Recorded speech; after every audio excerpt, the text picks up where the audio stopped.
Hai, kembali lagi dengan saya Nadia, channel ringkasan cerita film.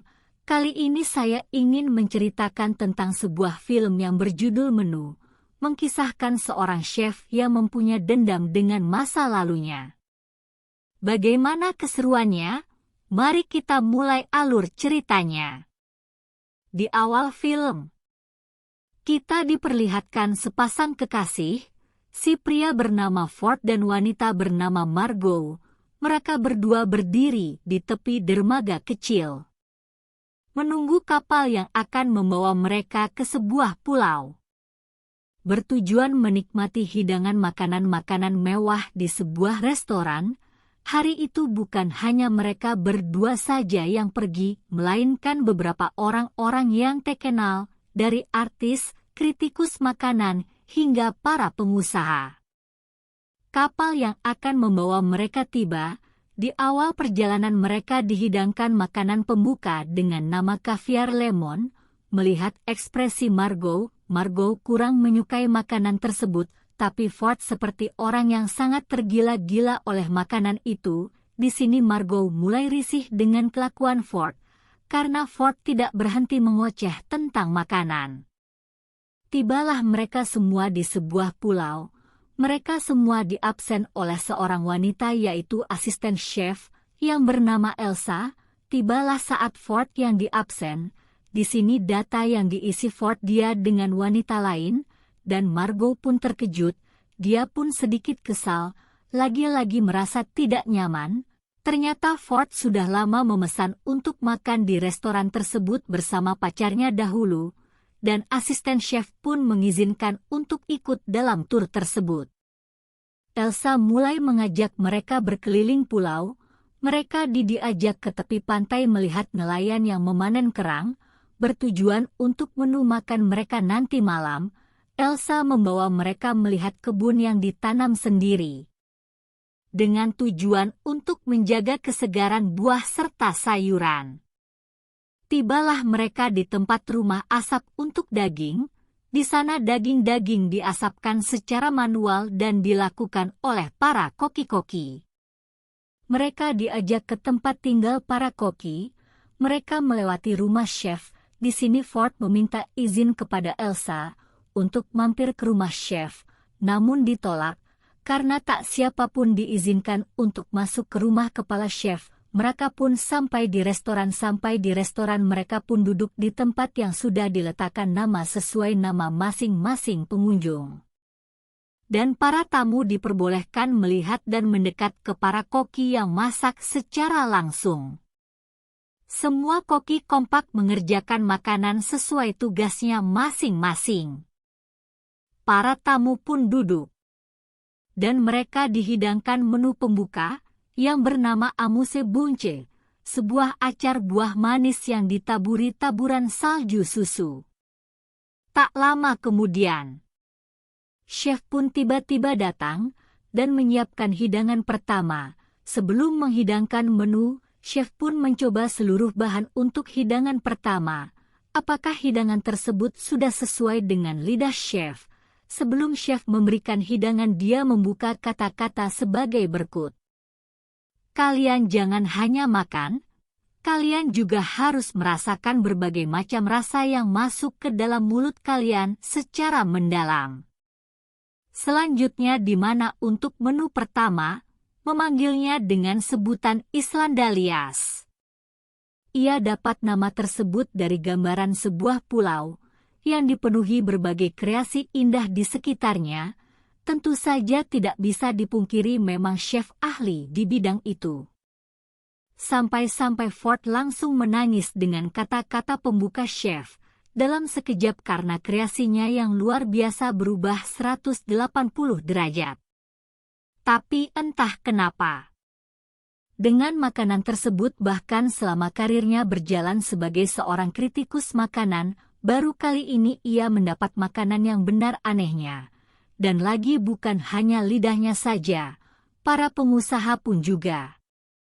Dalam sekejap setelah merasakan, mereka sadar kalau makan itu tidak seindah namanya. Pengusaha berpendapat, penampilan dari makanan itu kalau pembantu mereka mampu membuat makanan yang lebih bagus dari itu. Mereka tak tahu menahu dengan apa yang terjadi. Di mana selanjutnya chef kembali mempresentasikan suatu hidangan yakni roti. Namun roti yang siapkan kali ini sangat mudah untuk dibeli serta dimakan oleh siapa saja, karena pada dasarnya sebuah makanan bernama roti tanpa roti. Merupakan konsep chef hanya akan menyajikan dari isian sebuah roti. Para tamu merasa terkejut. Para kritikus pun tetap saja berkomentar banyak. Mereka menganggap kalau saus yang dihidangkan masih kurang cair, sedangkan di sisi lain Margot merasa bingung sekaligus tersinggung tak tahu apakah hidangan ini sebuah candaan, hinaan atau bukan. Tapi tidaklah dirasakan oleh Ford yang justru Ford malah merasa kalau hidangan tersebut merupakan makanan berkonsep luar biasa yang telah dipikirkan matang-matang oleh sang chef. Disinilah Elsa nggak mau berbicara banyak dan ia bawakan lagi isian roti dengan ukuran yang jauh lebih besar kepada kritikus. Dan para pengusaha meminta untuk dihidangkan sebuah roti utuh secara layak. Ide gila di suasana yang terasa sekarang ini sangat jauh berbeda sejak kedatangan pertama. Awalnya mereka mengira kalau di acara malam ini tersebut akan membawa kebahagiaan tapi ternyata fakta berkata lain, ini adalah acara makan malam terburuk. Makanannya Margot yang tidak disentuh sama sekali. Margot berkata kalau sos itu bukan namakan utama serta tidak layak untuk digado seperti itu, lalu sengaja chef kembali bersiap untuk mengeluarkan hidangan berikutnya, yang kali ini makanan tersebut akan ia panggil dengan nama memori atau ingatan. Ia mendapatkan konsep itu setelah ia melewati masa kecilnya yang begitu suram. Ia berkata bahwa dulu sang ayah selalu saja menyiksa ibunya dan berujung selalu kekerasan. Chef kecil dulu hanya bias melawan dengan menusuk kaki dari sang ayah. Makanan selanjutnya pun dihidangkan kepada para tamu yang bersiap untuk makan. Mereka diberikan selembar tortilla. Tapi betapa terkejutnya mereka setelah menyadari kalau tortilla itu mana berisi foto-foto dari mereka semua. Fotonya pun bukan foto bagus melainkan beberapa foto aib dari segala tamu. Contohnya foto pemalsuan pajak dari pengusaha.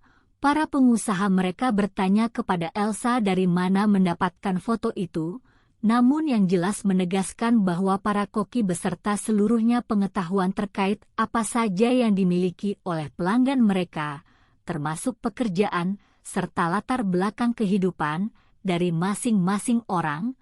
Sinilah karena sudah merasa terlalu membosankan, Margot berencana untuk segera keluar dari restoran tersebut, tapi sayang tindakannya tidak diperbolehkan sama sekali. Margot pun pergi ke kamar mandi dan merokok di kamar mandi. Chef sengaja mendatangi Margot, menanyakan kenapa tidak memakan makanan yang sudah disiapkan.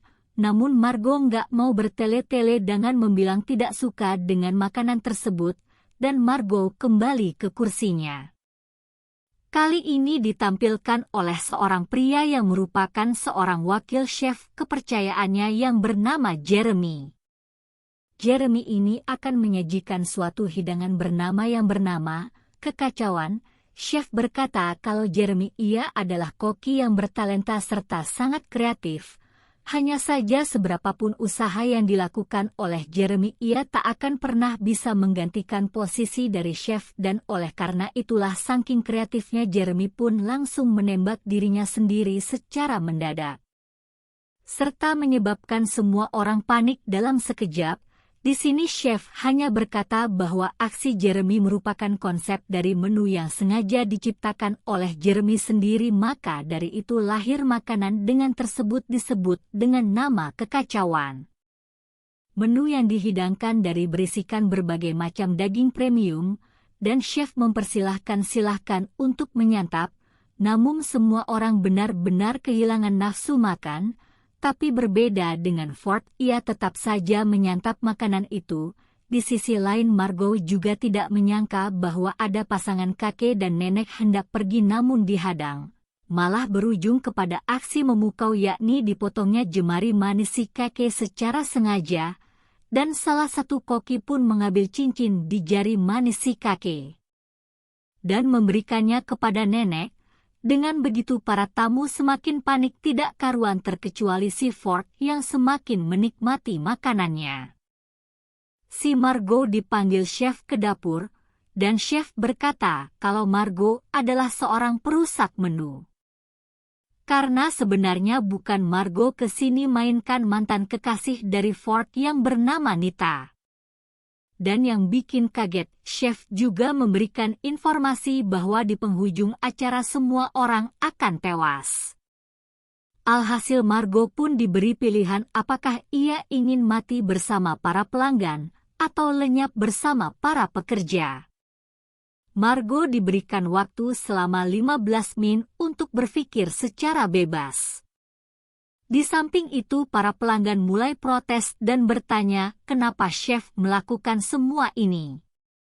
Ternyata chef melakukannya didasarkan atas beberapa alasan. Di antaranya para kritikus telah membuat banyak restoran bangkrut karena kritikan mereka. Yang kedua, para pengusaha tidak pernah mengingat menu dari setiap restoran yang sudah dikunjungi sehingga membuat para chef terhina. Dan yang terakhir adalah si aktor yang mulai kehilangan passion sebagai seniman sama seperti chef yang sudah kehilangan passion sebagai seniman makanan. Selanjutnya chef memberikan hiburan, yaitu seseorang yang diikat di kraning yang akan diceburkan di tengah laut. Ternyata angel investor adalah bos dari restoran tersebut. Angel investor diketahui sudah berinvestasi besar di restoran itu dan ia berencana untuk mengganti seluruh anggota chef.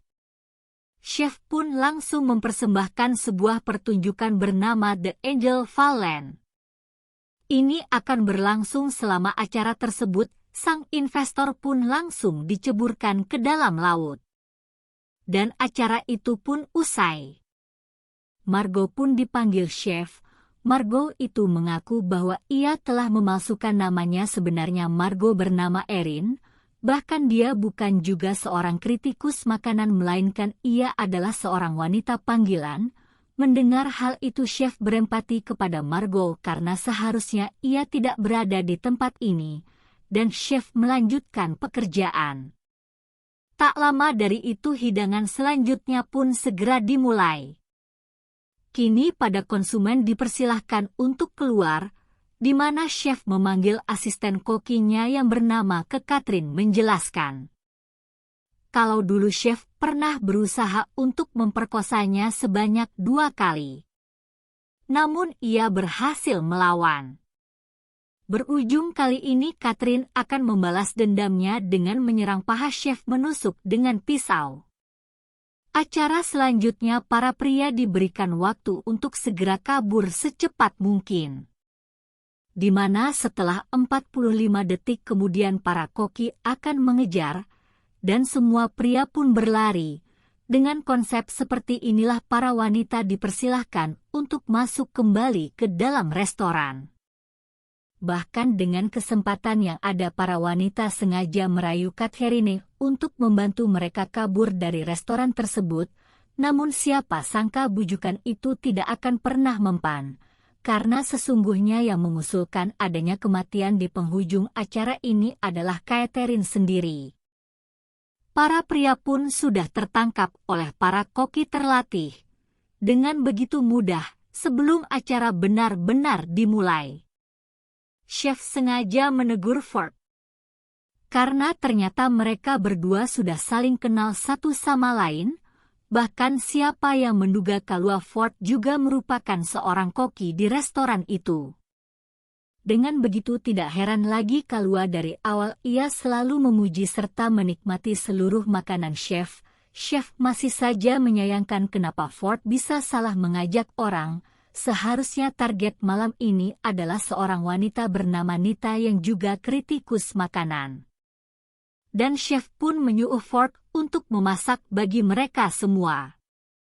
Namun dikarenakan Ford merasa tertekan, hasil masakannya pun menjadi tidak maksimal, dan seluruh daging yang dimasak Ford benar-benar tidak enak. Segera chef memberi tanggapan kalau Ford sangatlah kacau, serta tidak memiliki arti yang jelas. Dari itu chef sengaja menamakan hidangan tersebut dengan nama Ford Bullshit. Ford hanya bisa pergi ke area gudang, serta merasa kecewa dengan dirinya sendiri. Setelah itu chef pun kembali memanggil Margot. Margot malah dikejutkan dengan Ford yang ternyata sudah meregang nyawa dengan gantung diri di gudang.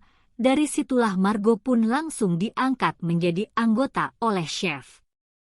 Margot ditugaskan untuk mengambil tong besar di ruangan pengasapan daging. Margot pun bergegas pergi, melihat adanya kesempatan Margot sengaja masuk ke rumah dari chef tersebut. Perilaku itu berhasil diketahui oleh Elsa, merasa tidak senang akan digantikan oleh Margot. Perkelahian pun terjadi antara Margot dan Elsa. Untungnya Margot berhasil menghadapi ancaman itu dengan sangat baik sampai Elsa nggak bisa lagi berbuat banyak, dan Elsa pun mati di tangan Margot. Di dalam rumah, Margot melihat kamar kosong. Margot menemukan berbagai artikel yang berisi segala kritikan dari para kritikus, dan Margot turut menyadari kalau dulunya chef merupakan juru masak terbaik di sebuah restoran cheeseburger. Tiba-tiba Margot pun dikejutkan lagi dengan penemuan sebuah radio komunikasi. Tentulah penemuan itu ia manfaatkan sebaik mungkin dan Margot langsung mencari sinyal bantuan ke seluruh sudut pulau. Yang benar saja setibanya di restoran ia pun berhasil mendatangkan seorang polisi ke tempat itu.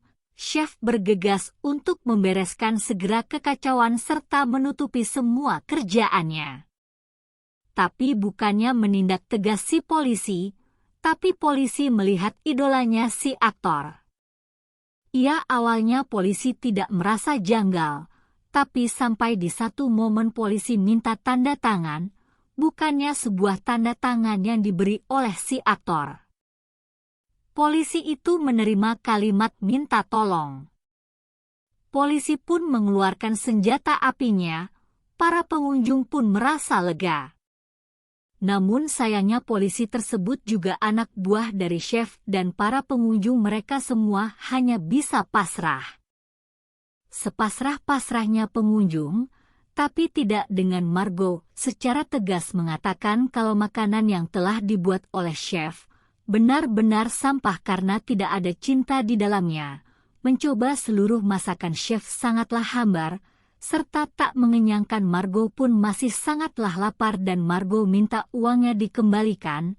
Atas kritik itu pun, Margot bersedia untuk menarik kembali jabatan sebagai pengganti Elsa, di mana Margot sengaja ditempatkan ke posisi pelanggan seperti semula. Margot sampai ia meminta sebuah makanan yang simpel. Tanpa ribet-ribet Margot hanya meminta sebuah cheeseburger sederhana beserta kentang crispy, serta Margot membayarnya dengan harga $10. Sontak chef langsung memasak makanan khusus untuk Margot. Setelah sekian lama chef tidak pernah menikmat dari memasak yang sesungguhnya, tapi kali ini untuk pesanan Margot chef pun memasak dengan penuh gembira. Tapi chef nggak tahu kalau pesanan itu dibuat oleh Margot berdasarkan apa yang dilihat oleh dirinya di kamar chef tersebut. Hal ini menandakan bahwa jiwa seseorang sebagai chef yang sesungguhnya telah kembali, di mana ia terlihat menghidangkan cheeseburger yang sangat berkesan untuk Margot. Siapa sangka dengan memasak secara sederhana itulah membuat orang mengingat jati dirinya dahulu. Margot pun akhirnya merasa sangat puas. Saking kenyangnya Margot pun meminta agar burger dan kentang berpoer esi besar itu dibungkus saja untuk dia makan di rumah nanti. Permintaan itu sangatlah diperbolehkan. bahkan Margot diberikan sebuah tas sebagai bentuk terima kasih atas kunjungannya yang luar biasa. Margot pun langsung bergegas ke tepi pantai mencari kapal agar dia dapat kabur sebelum Chef berubah pikiran. Selesai pulangnya Margot, hidangan penutup pun akan segera disiapkan Chef, yang ternyata hidangan penutup ini benar-benar spesial serta dijamin enak sekali, yaitu para pengunjung dipakaikan sebuah marshmallow yang sudah dirajut seperti jaket dan dipakaikan topi yang terbuat dari coklat. Dan Chef pun menyalakan gas kompor yang sangat besar dan menghidupkan api agar para pengunjung chef serta para koki meledak bersama-sama di dalam satu ruangan restoran tersebut, sedangkan di sisi lain, Margot sendiri hanya bisa menyaksikan semua itu dengan duduk di atas kapal sembari menikmati cheeseburgernya, dan film pun berakhir dari film menggambarkan bagaimana sakit hatinya seseorang chef akibat sebuah perilaku dari orang-orang yang tidak bertanggung jawab. Jangan lupa untuk dibantu like dan subscribe-nya, serta jika ada film yang ingin diceritakan kembali secara ringkas, bisa mengisi di kolom komentar. Terima kasih, sampai jumpa kembali.